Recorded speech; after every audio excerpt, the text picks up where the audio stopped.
Inilah rahsia penyimpan emas bertambah kaya.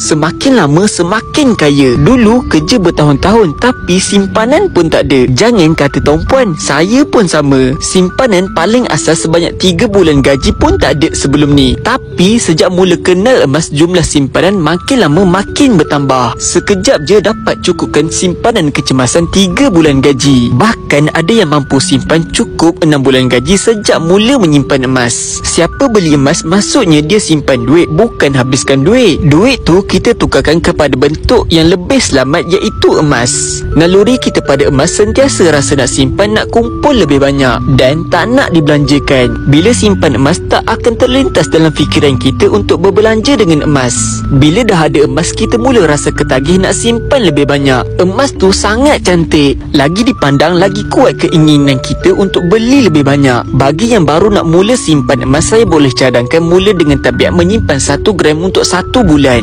melalui akaun emas Gap dulu. Inilah cara yang paling mudah dan paling murah untuk simpan emas yang disediakan oleh Public Gold. Jadi untuk tuan-puan yang nak mulakan simpanan emas, boleh kontak sahaja nombor di bio saya untuk saya bantu simpanan emas tuan-puan. So, dapat satu, cek komen, jangan lupa follow.